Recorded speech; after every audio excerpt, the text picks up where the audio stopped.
The alarm clock buzzed at 4:30 a.m., just like it had every morning for the past 3 months. Maya rolled over in her tiny studio apartment, feeling the familiar weight of exhaustion in her bones. Her uniform hung on the back of the door, pressed. And ready for another long day at the Grandview Country Club.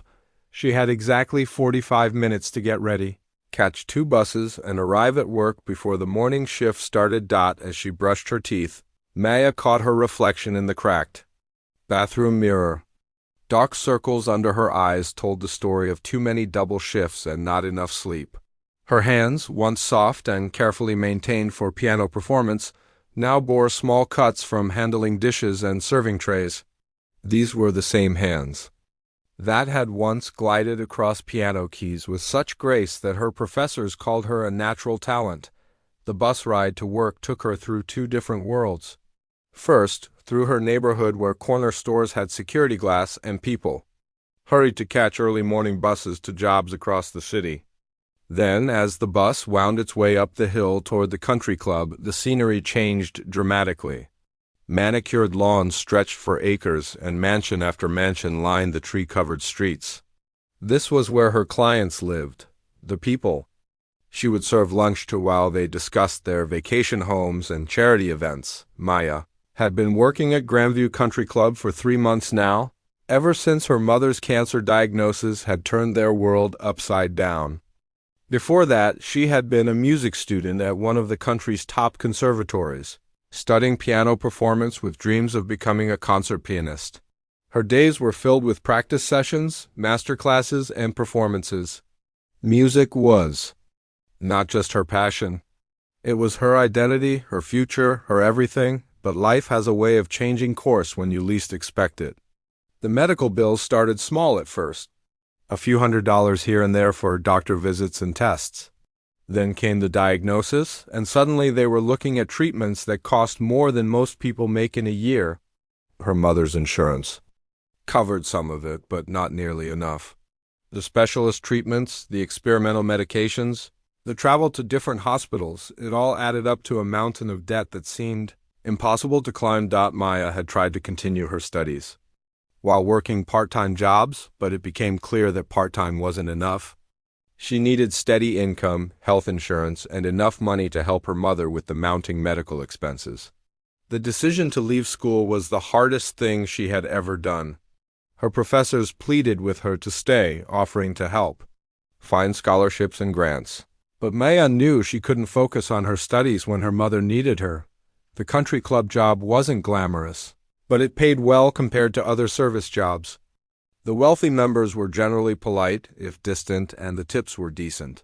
Maya had learned to blend into the background, to be helpful without being intrusive, to anticipate needs before they were voiced. She had become skilled at reading the subtle signals that indicated when someone needed their water glass refilled or when they were ready for the check. What made the job particularly challenging was being surrounded by the world she had left behind. The country club regularly hosted events featuring live music, and Maya had to serve drinks and appetizers while listening to performances that reminded her of everything she had given up. She would hear a pianist playing Chopin and feel her fingers unconsciously moving along with the melody. Sometimes, during quiet moments in the kitchen, she would find herself humming pieces she had once performed. The other staff members were kind to her, but they didn't know about her musical background. To them, she was just another college student working to pay bills. Maya preferred it that way.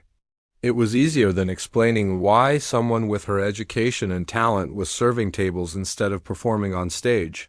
She had learned to compartmentalize her 2 lives, the one she had chosen and the one she had left behind. On this particular Friday, the club was buzzing with extra energy.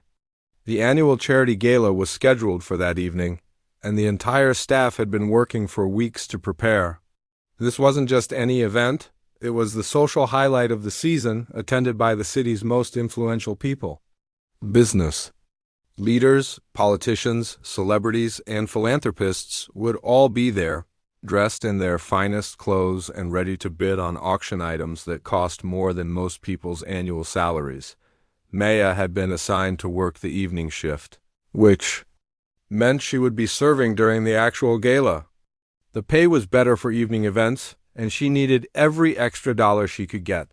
Her mother's next treatment was scheduled for the following week, and Maya was still short on the money needed to cover the portion not covered by insurance. As she prepared for her shift, Maya noticed the centerpiece of the ballroom, a magnificent Steinway grand piano positioned perfectly under the crystal chandeliers.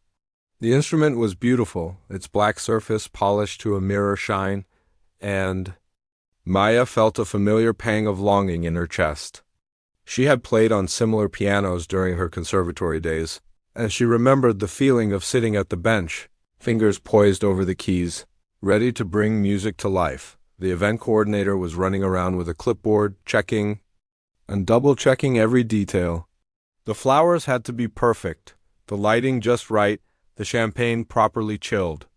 Maya watched the controlled chaos of event preparation, knowing that in a few hours, this same space would be filled with elegantly dressed people who had paid significant amounts of money to attend. As the afternoon wore on, Maya helped set up tables and arrange place settings.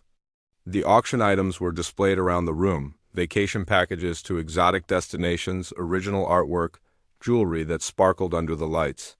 Each item represented more money than Maya made in several months, yet to many of the guests, these would be casual purchases, impulse buys to support a good cause. The hired pianist was scheduled to perform during dinner service.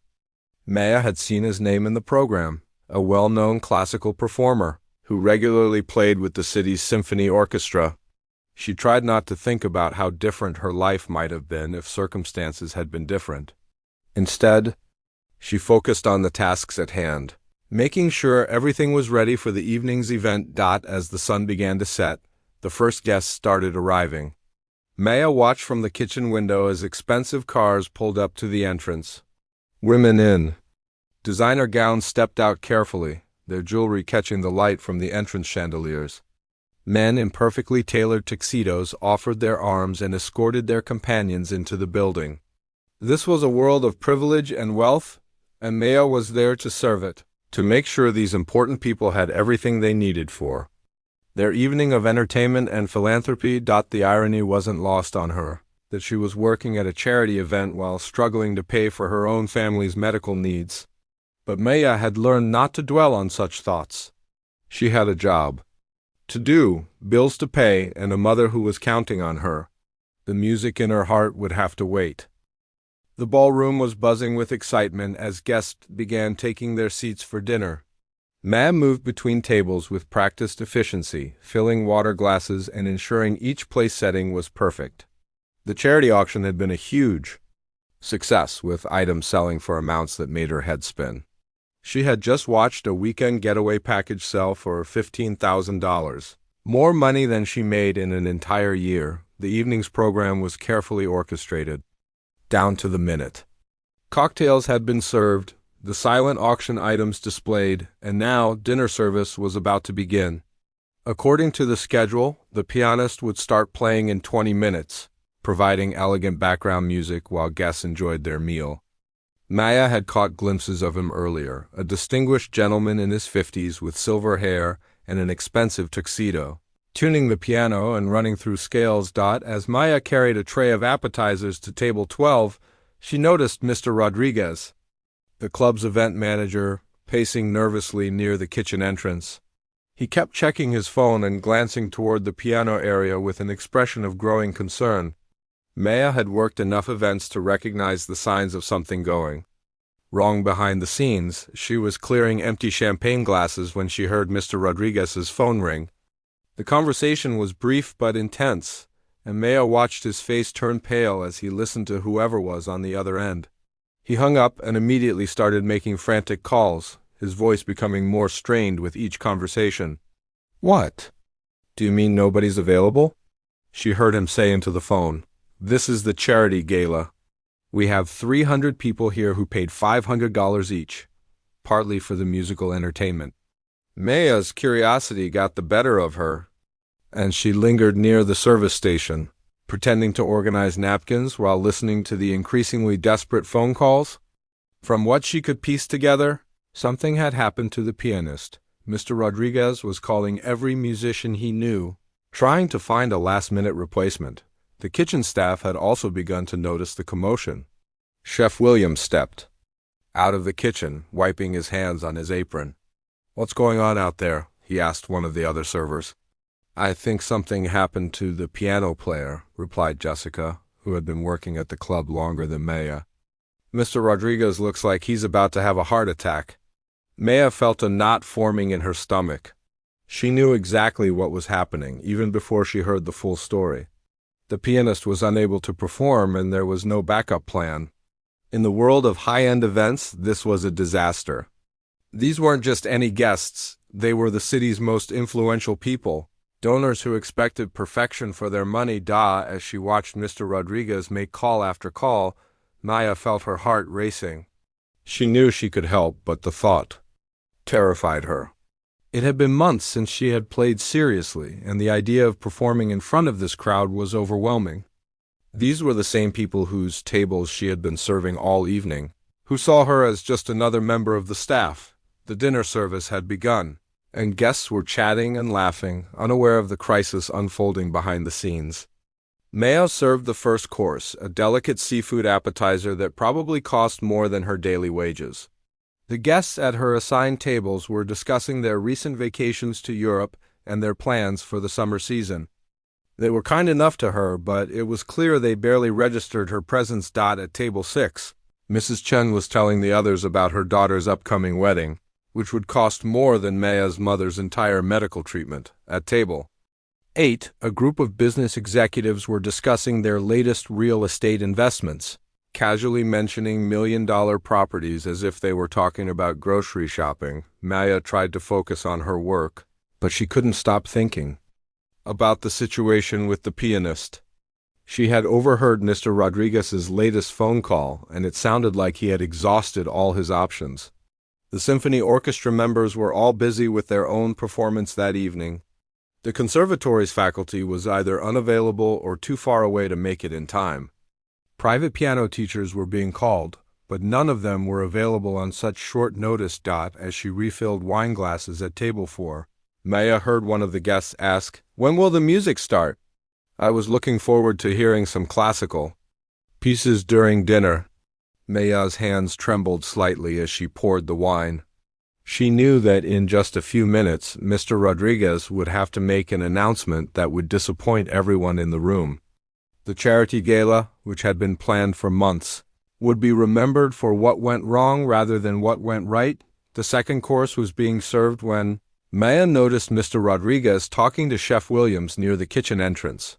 Both men looked stressed, and Maya could see them gesturing toward the piano area. She approached them, pretending to need clean plates from the kitchen. "I've called everyone I can think of," Mr. Rodriguez was saying. "The pianist is in the emergency room with food poisoning.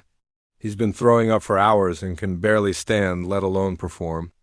"I don't know what to tell these people." Chef Williams shook his head sympathetically. "Can't you just play some recorded music through the sound system?" "You don't understand," Mr. Rodriguez replied. "These people specifically came to hear live classical music. They've paid $500 per plate, and live piano music during dinner was one of the main attractions listed in the program. Playing recorded music would be like serving them fast food at a 5-star restaurant." Maya's heart was pounding so hard she was sure other people could hear it. She had been trained for moments like this, although she had never imagined the circumstances would be quite so dramatic. During her conservatory days, she had performed in front of demanding audiences, including music critics and fellow musicians who could spot every mistake. But this felt different somehow, more personal and more terrifying. She thought about her mother, lying in the hospital bed last week, telling Maya how proud she was of her daughter's sacrifice. "Music will always be part of you," her mother had said. "Sometimes we have to put our dreams on hold, but they never really leave us." Maya looked around the elegant ballroom, at the crystal chandeliers casting warm light over the dinner tables, at the beautiful Steinway piano sitting silent in the corner. She thought about the months of practice sessions, the years of training, the the passion for music that had driven her to study at one of the country's best conservatories. All of that knowledge and skill was still inside her, waiting to be used.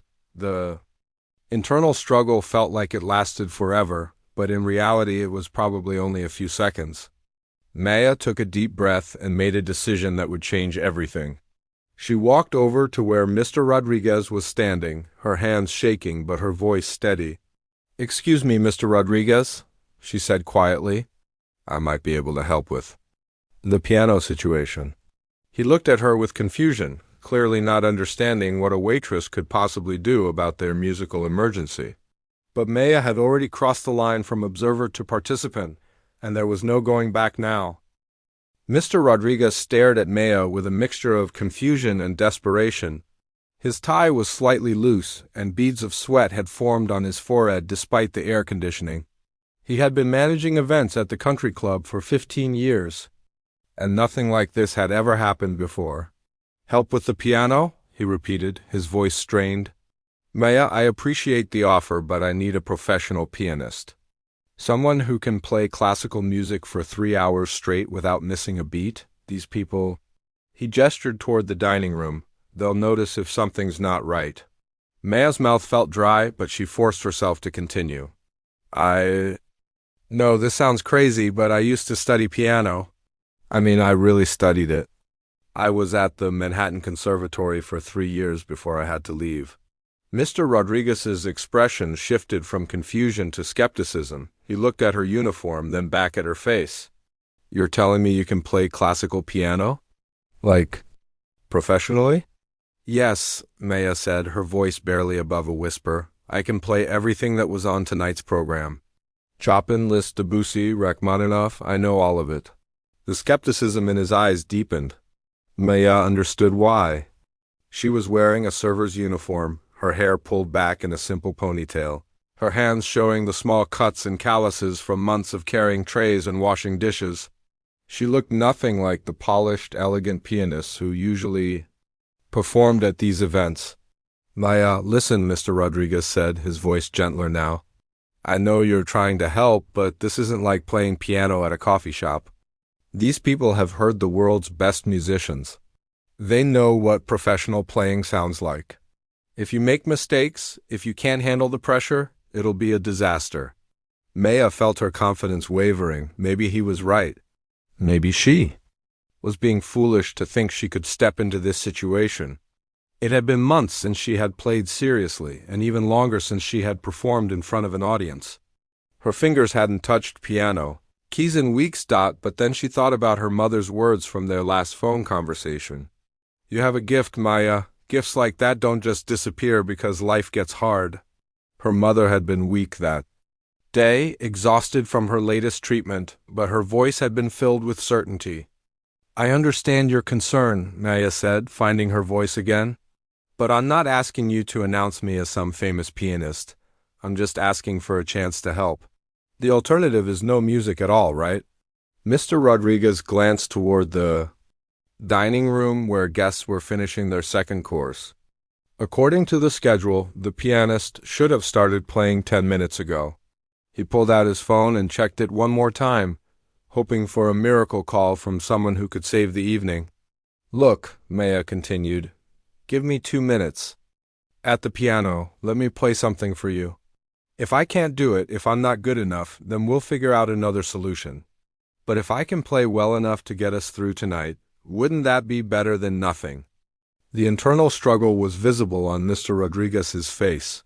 He was a man who had built his career on careful planning and risk management. Everything about this situation went against his professional instincts.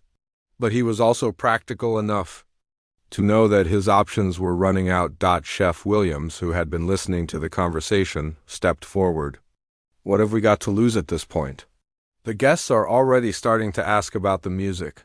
Maya's heart was pounding so hard she could hear it in her ears. She thought about all the times she had performed during her conservatory days. The recitals, the master classes, the competitions. She had always been nervous before performing, but she had learned to channel that nervous energy into her playing. "Okay," Mr. Rodriguez said finally, "but not here. I can't have you testing. Out the piano in front of 300 people. There's a smaller piano in the private dining room upstairs. If you can prove to me that you can actually play, then we'll talk. Maya nodded, her hands trembling slightly. This was happening. She was actually going to play piano again, even if it was just for an audience of one very stressed event manager. They walked through the kitchen and up a narrow staircase to the private dining room. Maya had cleaned this room many times, but had never paid much attention to the upright piano in the corner. It wasn't as grand as the Steinway downstairs, but it was well maintained and properly tuned. "What are you going to play?" Mr. Rodriguez asked, checking his watch. Time was running out. Maya sat down at the piano bench and adjusted her position. Her fingers found the keys, and for a moment she just sat there, remembering. This was where she belonged, where she had always belonged. The months of carrying trays and taking orders had been necessary, but they weren't who she really was. Chopin's Nocturne in E-flat major, she said. It was one of the pieces on tonight's program. She began to play, and instantly the room was transformed. The first notes were tentative, as if her fingers were reacquainting themselves with their old friends. But within a few measures, the music began to flow naturally. Her technique was still there, her musical memory intact. Mr. Rodriguez's expression changed completely. His eyes widened, and he actually took a step back. This wasn't the hesitant playing of an amateur. This was the work of someone who had spent years perfecting their craft. Maya continued playing, losing herself in the music. She had forgotten how it felt to express herself through the piano, to communicate emotions that words couldn't capture. The stress of the past months, the worry about her mother, the sacrifice of her dreams, all of it poured out through her fingertips. When she finished, the silence in the room was profound. Mr. Rodriguez stared at her as if seeing her for the first time. "My God," he whispered, you're really good, like, really, really good." Maya felt tears forming in her eyes. She had almost forgotten what it felt like to be recognized for her musical ability rather than her skill at balancing. "Trays, I told you," she said simply. Mr. Rodriguez was already calculating the logistics in his head. "But you're in uniform. You can't perform in front of these people dressed like that. And your name isn't in the program. How do I explain this to 300 people who paid to hear a professional pianist?" Maya had been thinking about this too. "You don't have to explain anything detailed. Just say there was a last-minute change, and introduce me as a special guest performer. Most of these people won't know who the original pianist was supposed to be anyway. What about clothes?" "You need something appropriate for performing," Maya thought for a moment. "There's a black dress in the staff locker room. One of the other servers left it there last week. It's not fancy, but it's black and formal enough." Mr. Rodriguez looked at his watch again. They had maybe 10 minutes before the guests would start getting restless about the missing music. "Are you absolutely sure you can do this?" he asked. 3 hours of classical music in front of some of the most important people in the city? Maya stood up from the piano bench and looked him directly in the eyes. "I'm sure. This is what I was trained to do. This is who I am." "For the first time?" "All evening," Mr. Rodriguez smiled. "Then let's go make some music." The next few minutes felt like a whirlwind. Maya rushed to the staff locker room, her heart pounding with a mixture of excitement and terror. The black dress Jessica had left behind was simple but elegant, and thankfully it fit reasonably well. Maya's hands shook as she tried to zip it up, and she had to take several deep breaths to calm herself down. In the small staff bathroom mirror, she tried to fix her appearance. Her hair was still in a ponytail from her serving shift, and she quickly let it down, running her fingers through it to make it look more presentable. She didn't have any makeup with her, but she pinched her cheeks to give them some color and tried to look as professional as possible. Meanwhile, Mr. Rodriguez was downstairs preparing to make the announcement. Maya could hear him clearing his throat over the microphone, and she knew there was no turning back now. This was really happening. As she walked back toward the ballroom, Maya's mind raced through all the pieces she knew by heart. The original program had included works by Chopin, Debussy, and Rachmaninoff, all composers she had studied extensively during her conservatory days. She had performed these pieces dozens of times, but never under circumstances like this. The dining room had grown quieter as guests finished their main course. Maya could see them through the service entrance. Elegant men and women in expensive clothes, chatting softly over their wine glasses. These were people who regularly attended symphony concerts and opera performances. They would know instantly. If she wasn't up to their standards, Mr. Rodriguez's voice came over the sound system, smooth and professional despite the crisis they had just navigated. Ladies and gentlemen, we have a special treat for you this evening.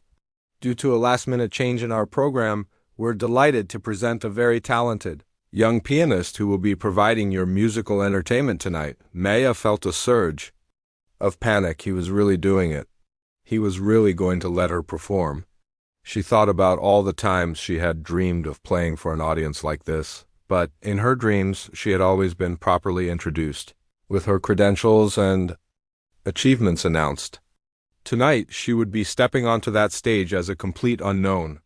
Please join me in welcoming our special guest performer. Mr. Rodriguez continued, gesturing toward the piano area. Maya took a deep breath and walked out into the dining room. The conversations gradually quieted as people turned to see who would be providing their entertainment. She could feel hundreds of eyes on her. As she tried to walk with confidence despite her trembling legs, the whispers started immediately. She could hear fragments of conversations as she made her way to the piano. Who is that? I don't recognize her. She looks so young. Wasn't there supposed to be someone else? Maya reached the piano bench and sat down, adjusting her position. Just like she had been taught years ago. The Steinway was beautiful up close, its keys perfectly weighted and responsive. She placed her hands on the keys and felt a moment of perfect stillness. Then she began to play. The first piece was Chopin's Nocturne in E-flat major, the same piece she had played for Mr. Rodriguez upstairs. But this time, with the acoustics of the full ballroom and the energy of a live audience, the music seemed to take on a life of its own. The opening melody floated through the room, delicate and haunting. The effect was immediate. The scattered conversations stopped completely. Forks paused halfway to mouths. Wine glasses remained untouched on tables. Maya's technique was flawless, her interpretation mature and emotionally rich. This wasn't just background music. This was art. Maya felt herself relaxing into the performance. This was what she had been born to do. The nervousness began to fade, replaced by the pure joy of making music. She could feel the audience's attention. Their surprise gradually turning to appreciation. At table 6, Mrs. Chun leaned forward in her chair, her eyes fixed on Maya's hands. She had been a piano student herself as a child and recognized exceptional talent when she heard it. "My goodness," she whispered to her husband. "She's extraordinary." The piece built to its emotional climax, Maya's fingers dancing across the keys with precision and grace. She had forgotten how it felt to have an audience hanging on every note, to feel the power of music to transform a room full of people. When the nocturne ended, there was a moment of complete silence. Then, slowly, the applause began. It started with just a few people, but quickly spread throughout the room. Maya felt a flush of pride and relief. She had done it. She had actually done it, but this was just the beginning. She had 2.5 more hours to fill. Maya transitioned smoothly into Debussy's Clair de Lune, one of her favorite pieces from her conservatory days. The impressionistic harmonies filled the ballroom with a dreamy, ethereal quality. Guests, who had been focused on their food, were now openly listening. Their dinner temporarily forgotten. As she played, Maya noticed something remarkable happening. The atmosphere in the room was changing. The usual chatter and clinking of silverware had given way to an almost reverent attention. People were actually listening, really listening, in a way that rarely happened at these kinds of events. At table 12, a prominent businessman who had been checking his phone throughout dinner put the device away and focused entirely on the music. At table 4, a group of socialites who had been gossiping about their friends' latest scandals sat in appreciative silence. Maya moved through her repertoire with growing confidence. She played Rachmaninoff's Prelude in C-sharp minor. its dramatic opening chords commanding attention from every corner of the room.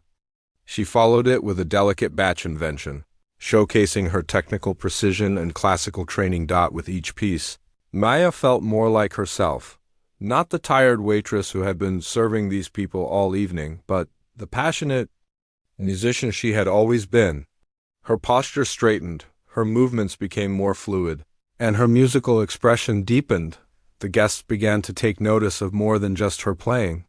They saw her youth, her obvious talent, and the fact that she had appeared seemingly out of nowhere. Phones started coming out, not to check messages, but to record short videos of this unexpected performance. Maya played for an hour without stopping, moving seamlessly from one piece to another. She included some lighter pieces, a Chopin waltz, a Debussy arabesque, to provide variety and keep the energy flowing. The audience was completely captivated. During a brief pause between pieces, Maya heard someone at a nearby table say, "Where did she come from?" "She's incredible," another voice responded. "I've never heard anything like this at one of these events." The validation felt amazing, but Maya tried not to let it distract her. She still had a long way to go, and she needed to maintain her focus and energy. She launched into Liszt's Liebestraum No. 3, one of the most romantic pieces in the piano repertoire. As the evening progressed, Maya noticed that the usual flow of a charity gala had changed. Normally, guests would continue their conversations throughout the musical entertainment, treating it as pleasant background ambiance, but tonight, they were giving her their full attention. Waiters moved more quietly, trying not to disturb the music.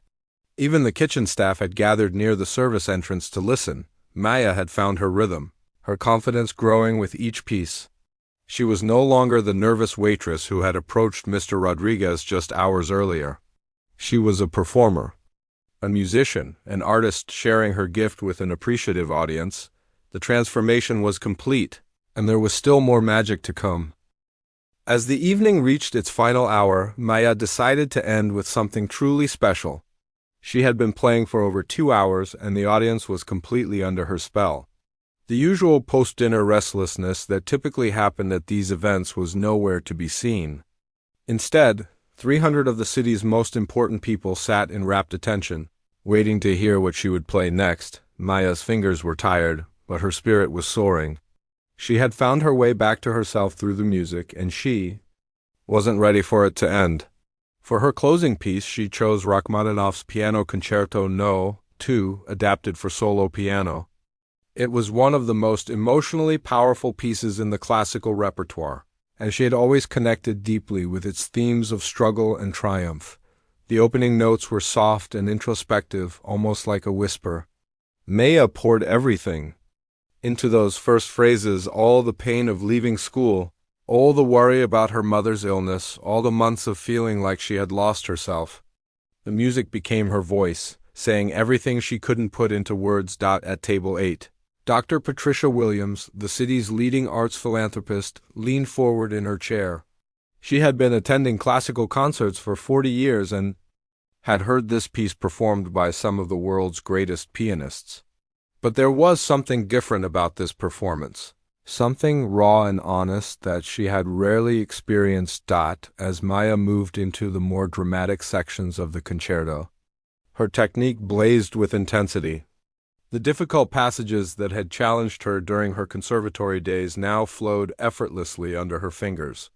She had grown as a musician during her time away from the piano, and the life experiences she had gained, the responsibility, the sacrifice, the determination, all of it was coming through in her playing. The ballroom was completely silent except for the music. Even the waitstaff had stopped moving, standing frozen with their trays as they listened. Maya's performance had transcended entertainment. It had become something approaching spiritual. Mrs. Chun, who had been quietly observing all evening, felt tears forming in her eyes. She recognized something in Maya's playing that went beyond technical skill. This was the sound of someone who had lived, who had suffered, who had found a way to transform pain into beauty. Maya reached the climactic section of the concerto, where the piano seems to battle against impossible odds before finally breaking through to triumph. Her whole body was involved now, swaying slightly with the music, her face showing the emotional intensity of the piece. She was no longer performing for the audience. She was performing for herself, for her mother, for everyone who had ever had to choose between their dreams and their responsibilities. The final section of the concerto was both triumphant and bittersweet. Maya played it with such conviction that several people in the audience found themselves holding their breath.